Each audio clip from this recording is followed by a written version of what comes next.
Bom, e como vocês viram, a gente está falando sobre síndrome de burnout, que é esse distúrbio emocional com sintomas de exaustão, estresse, esgotamento físico, né? Como identificar e tratar esse problema. Hoje nós vamos contar aqui com a participação da psicóloga Amparo Silva para nos ajudar com informações esclarecedoras sobre este assunto. Ela já está aqui sentadinha e ela estava acompanhando a entrevista com a Isabela, ela só fazia concordar assim com a cabeça, tudo que a Isabela falava e ela... Não era, Amparo? Então, boa tarde, seja bem-vinda, viu? Boa tarde, um prazer estar aqui. O que você achou da entrevista da Isabela? Excelente, bastante pertinente, principalmente que ela foi muito científica, né? Ela realmente descreveu os sintomas bem pertinentes à doença, hoje caracterizada como uma doença do trabalho, ela é efetivamente uma doença do trabalho. E o mais importante da entrevista é que ela deu ideias de como você superar e de como até evitar a síndrome de burnout.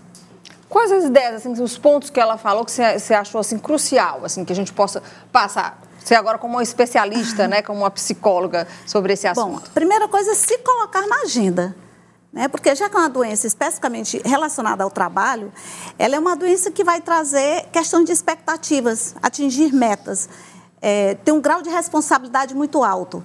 Devido ao grau de responsabilidade e à assiduidade com que é exigido desse profissional, para ele dar conta dessa produtividade, e possivelmente essa pessoa não se colocando na agenda, ela não está se permitindo entender que é uma questão de tempo também. E aí esse tempo ela não está inclusa. Então, saúde mental é tão importante quanto a saúde física ou qualquer outra. Porque uma empresa que tem colaboradores saudáveis é uma empresa com saúde mental. Então, as empresas, inclusive, hoje podem estar inclusive, criando estratégias para que possa minimizar ou impedir, né, essas fontes de estresse.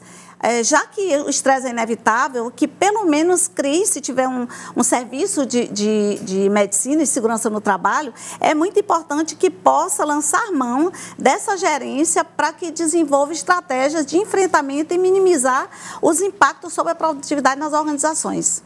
Bom, eu acho que essa questão de você exigir sempre, né, mais tempo, eu queria mais tempo porque eu quero fazer mais coisas, assim. E quando a gente fala, um problema, né, uma doença, uma síndrome que está relacionada diretamente ao trabalho. Isso. Mas eu acho que hoje as pessoas elas se cobram muito. Muitas vezes você tem um perfil, assim, a pessoa tem um perfil de que não estão nem te cobrando, mas você está se cobrando sempre. Você está querendo, você se cobra em ser uma boa aluna, cobra em ser uma boa mãe. Aí eu vou fazer o curso, eu tenho que fazer muito bem esse curso. Eu sou mãe, eu tenho que ser uma mãe maravilhosa, eu tenho que estar com meu filho toda hora ali, do tempo, assim, um tempo precioso. Eu vou trabalhar, eu tenho que trabalhar, eu tenho que fazer tudo. E aí você fica se cobrando muito. E aí muitas vezes você se pega sempre dizendo: não tenho mais tempo, eu queria que o dia tivesse mais do que 24 horas, né? Quem nunca se pegou fazendo isso, gente? Querendo que o dia tivesse mais do que 24 horas. E aí a gente se pega numa ilusão, né? Porque o tempo é senhor de si. Nós é que temos que gerenciá-lo dentro da nossa rotina.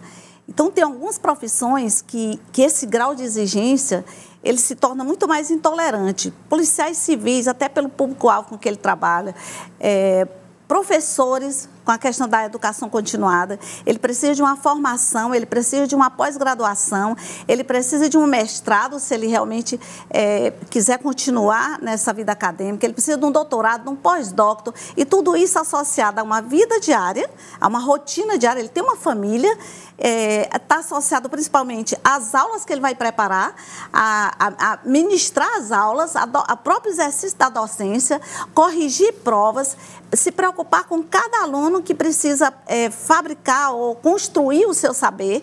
Então, as outras atividades não param para que ele possa ter essa educação continuada. Profissionais da área da saúde, enfermeiros, intensivistas, médicos, nesse momento de pandemia, né? Foi um momento nesse momento de pandemia, isso é crucial, né? Isso trouxe realmente, pela experiência clínica no consultório, isso trouxe uma demanda muito maior desses profissionais em busca de tratamento. Agora, vamos voltar para a questão da síndrome de burnout, né? Como que a pessoa pode o que a pessoa pode fazer para evitar, né, esse problema? Como prevenir? A primeira coisa é identificar o que é que está te dando desgaste emocional, psicológico, espiritual, porque ele atinge todas as esferas da sua vida. Então, a primeira coisa é identificar quais os fatores, quais agentes estressores. Daí porque um trabalho estratégico de identificação desses agentes estressores vai evitar. O outro problema é a comunicação. Hoje, a velocidade da comunicação traz para a gente um contingente de informações muito grande e, possivelmente, nosso cérebro não dá conta de selecionar essas informações. Vi na entrevista que ela teve um apagão. De repente, ela apagou e não sabia mais onde estava, quem era. Então, veja, o cérebro não conseguiu, com certeza, naquele momento, ele colapsou. E ele colapsou por uma defesa própria. O cérebro tem um mecanismo muito importante, ele se protege daquilo que ele não suporta. O esquecimento, por exemplo, logo após um estresse muito grande, como um assalto ou uma frustração dentro do ambiente de trabalho por uma promoção que ele não conseguiu, isso pode levar ele a um determinado esquecimento. Isso é bom para o cérebro, porque ele tem um tipo de elaboração. Na verdade, é um mecanismo de defesa do próprio cérebro, porque a gente não aguenta determinadas coisas. Então, esse profissional pode estar desenvolvendo estratégias de enfrentamento. A indicação também de atividade física é muito importante, porque produz serotonina. Como é uma doença relativamente relacionada ao trabalho, esse trabalho dá um desgaste nesse profissional muito grande. Esse desgaste pode ser evitado quando você identifica o problema, identifica quais recursos internos e quais recursos a empresa disponibiliza para que você possa combater esses fatores e, principalmente, que você se identifique e aceite ajuda, porque sozinho possivelmente você não vai perceber. Normalmente isso vem da chefia imediata, alguém da família, algum familiar, porque ele tem uma irritabilidade muito grande. Ele desenvolve distúrbio do sono, distúrbio da alimentação e ele não vai se percebendo. Porque ele percebe o contingente externo, mas o contingente interno dele ele não vai se percebendo. E ele já está no processo de adoecimento. Então, quando ele se percebe, já é...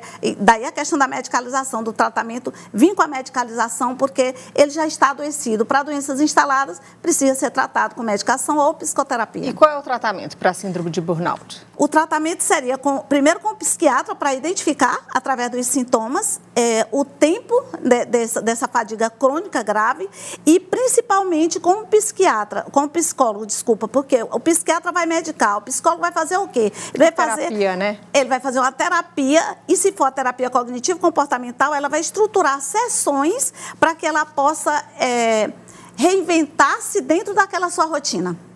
E aí ela poder ter um novo estilo de vida.